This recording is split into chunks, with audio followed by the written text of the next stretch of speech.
বন্ধুসকল নমস্কাৰ আশা কৰোঁ আপোনালোক সকলো কুশলে আছে বন্ধুসকল আজি আপোনালোকৰ ওচৰলৈ এই সময়ত জনাবলৈ লৈ আছো চাওক অৱসৰপ্ৰাপ্ত কৰ্মচাৰী বা পেনশনাৰ সকলৰ পেনশনৰ সৈতে জড়িত এটা নতুন খবৰ শেহতীয়াকৈ প্ৰকাশ পাইছে বন্ধুসকল এই গুৰুত্বপূৰ্ণ ইনফৰমেশ্যনটো আপোনালোকৰ সন্মুখত মই হাইলাইট কৰিবলৈ লৈ আছো চাওক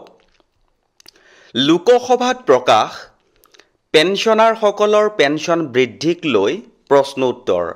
আজিৰ এই সময়ত পেনশনাৰ সকলৰ বাবে এটা গুৰুত্বপূৰ্ণ ইনফৰমেশ্যন শেহতীয়াকৈ প্ৰকাশ পাইছে আৰু বন্ধুসকল আপোনালোকৰ সন্মুখত যেটো গুৰুত্বপূৰ্ণ ইনফৰমেশ্যন লোকসভাৰ প্ৰশ্ন উত্তৰ হিচাপে প্ৰকাশ পাইছিল আপোনালোকৰ সন্মুখত মই দেখাবলৈ লৈ আছো চাওক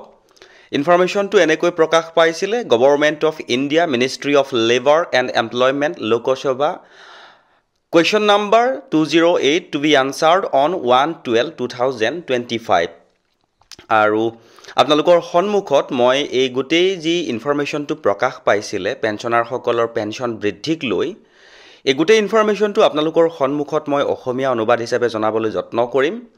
তে বন্ধুসকল দেৰি নকৰাকৈ আপোনালোকৰ সন্মুখত এই ইনফৰমেশ্যনটোৰ অসমীয়া অনুবাদটো আনিবলৈ লৈ আছো চাওক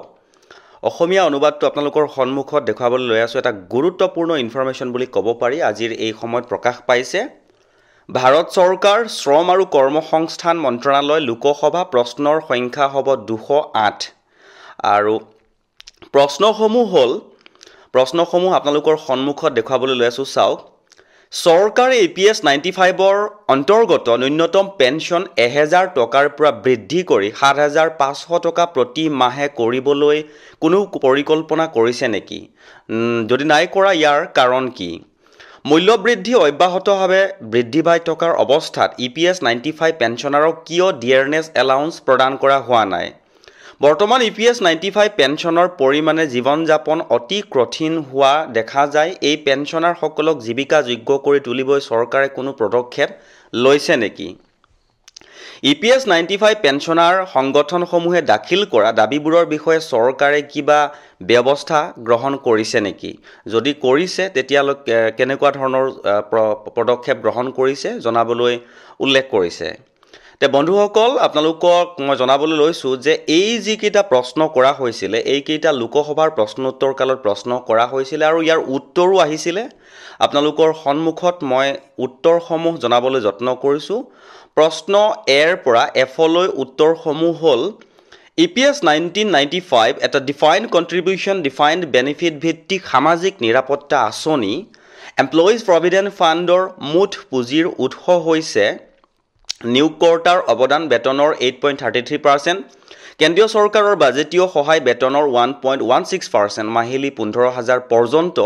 এই সংগ্ৰহিত পুঁজিৰ পৰা সকলো ধৰণৰ পেনশন আৰু আন সুবিধা প্ৰদান কৰা হয় পেৰাগ্ৰাফ 32 অনুসৰি প্ৰতি বছৰে EPS তহবিলৰ মূল্যায়ন কৰা হয় আৰু 31/3/2019 মূল্যায়নৰ অনুসৰি একচুৱেল ডেফিচিট অৰ্থাৎ অৰ্থঘাত দেখা গৈছে তথাপিও চৰকাৰে EPS 1995ৰ পেনশনাৰ সকলক ন্যূনতম 1000 টকা পেনশন প্ৰদান কৰি আহিছে যাৰ বাবে বিশেষ বাজেটীয় সহায় আগবঢ়োৱা হয় এইটো EPSৰ প্ৰতি বছৰত দি থকা 1.16%ৰ বাজেটীয় সহায়ৰ বাহিৰে অত্যাধিক সহায় ভাৰত চৰকাৰৰ EPS 95 আঁচনিৰ অন্তৰ্গত কৰ্মচাৰী সকলৰ বাবে সৰ্বাধিক সুবিধা নিশ্চিত কৰাৰ ক্ষেত্ৰত প্ৰতিশ্ৰুতিবদ্ধ যদিও বৰ্তমানৰ স্থিতি আৰু ভৱিষ্যতৰ দাবীবোৰ একেলগে মনত ৰাখিব লাগিব তে বন্ধুসকল নিশ্চয়কৈ গম পাইছে যে আজিৰ এই সময়ত যি পেনশন বৃদ্ধিক লৈ প্ৰশ্ন উত্তৰ কৰা হৈছিল চৰকাৰৰ ফালৰ পৰা যিখিনি উত্তৰ দিয়া হ'ল তাত পেনশন বৃদ্ধিৰ সহযোগিতাহে জনোৱা হৈছে কিন্তু বৃদ্ধি কৰিছে বুলি ইনফৰমেশ্যনটো এতিয়ালৈকে ক্লিয়াৰ হৈ অহা নাই সুবিধাসমূহ নিশ্চিত কৰাৰ ক্ষেত্ৰত প্ৰতিশ্ৰুতিবদ্ধ বুলিহে লিখিছে আৰু আপোনালোকৰ জ্ঞাতাৰ্থে মই জনাবলৈ বিচাৰো যে এই পেনশন কি হয় অৰ্থাৎ EPS 95 কি হয় EPS 95 হৈছে এমপ্লয়িজ প্ৰভিডেন্ট ফাণ্ড অৰ্গানাইজেশ্যনৰ অধীনত চলা পেনশন আঁচনি আৰু এই আঁচনিৰ অধীনত কৰ্মচাৰীসকলক চাকৰি শেষ হোৱাৰ পাছত বৃদ্ধ পেনশন অক্ষমতা পেনশন আৰু পৰিয়াল পেনশন প্ৰদান কৰা হয় তে বন্ধুসকল এটা গুৰুত্বপূৰ্ণ ইনফৰমেশ্যন পালো আৰু লগে লগে আপোনালোকৰ সৈতে শেয়াৰ কৰিলো যদি ইনফৰমেশ্যনটো ভাল লাগিছে বা আগলৈকো যদি এনেকুৱা ইনফৰমেশ্যন আপোনালোকে পাই থাকিবলৈ বিচাৰে তেনেহলে চেনেলটো সাবস্ক্ৰাইব কৰি হাতত ৰাখিব